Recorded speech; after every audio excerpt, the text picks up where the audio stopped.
下午没课，蓝忘机就在静室陪小团子。小团子比起之前似乎放开了一些，叽叽咕咕的围着蓝忘机。蓝忘机听得认真，不时和他探讨一二。哥哥，哥哥，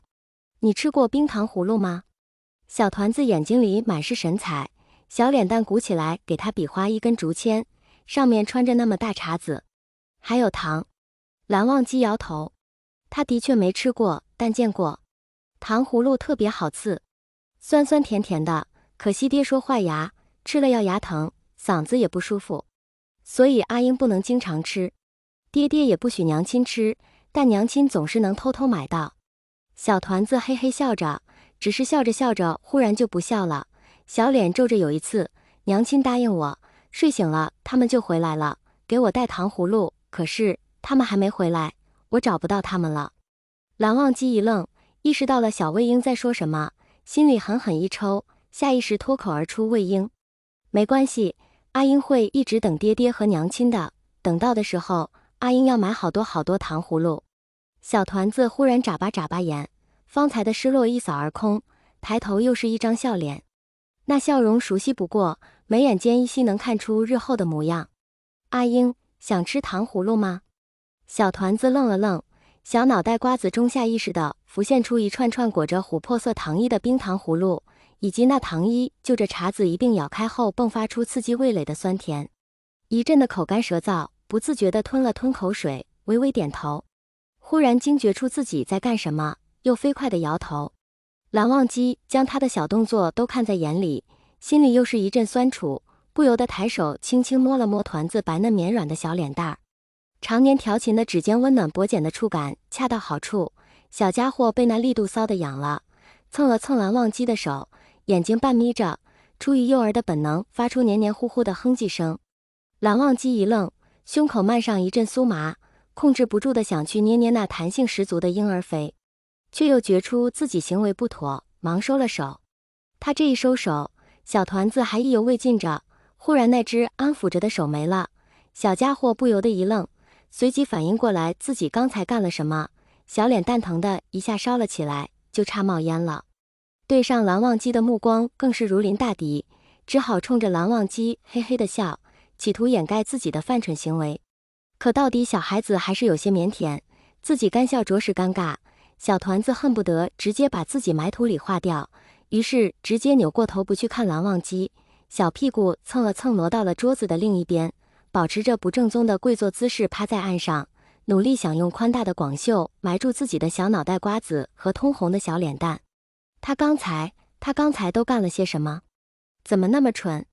其实原本藏色看他可爱，也喜欢把他搂在怀里捏捏揉揉的，只是下手着实有些没轻没重，有时实在是被那团子可爱的紧了，不免掐一把那软嫩奶白的小脸蛋儿，小孩子皮嫩，一下就红了。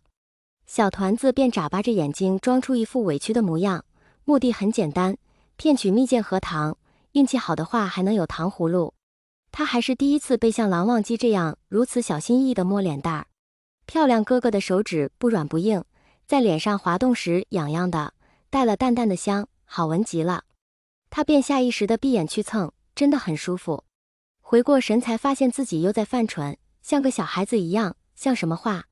小团子有些气闷地想，不过真的很舒服就对了，所以也不能全怪他，但也不怪哥哥。小脑袋瓜子想个不停，天上地下的过了一遍，正值春日下午，小团子灵力不济，困意渐渐上冲。刚开始小家伙还撑着眼皮强打精神，可仍是抵不过困意。窗外传来不知名的雀儿清脆的叽叽喳喳，春风仍裹着十足的暖意吹动玉兰，柔和的馨香随着花瓣四散着。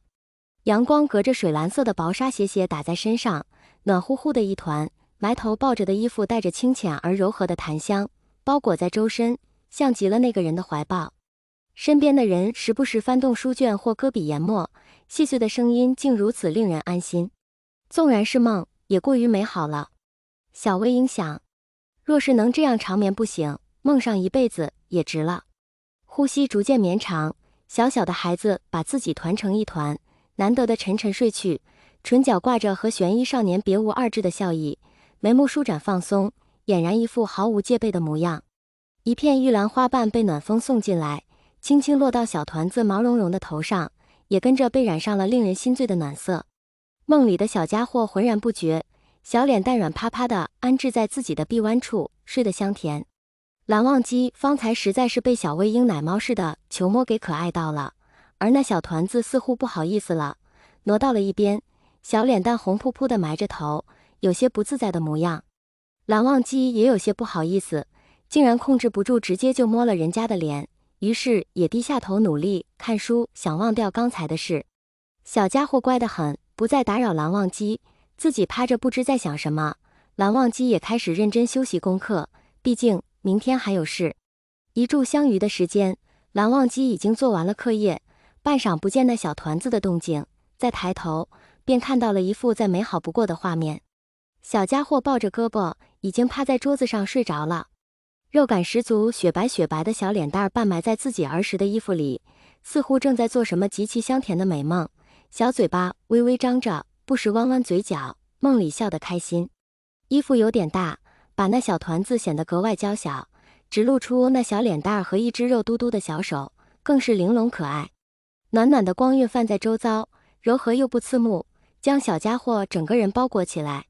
一片奶白的玉兰花瓣悠哉悠哉地搁置在小团子乖巧的发旋上，随着小家伙清浅的呼吸起伏着，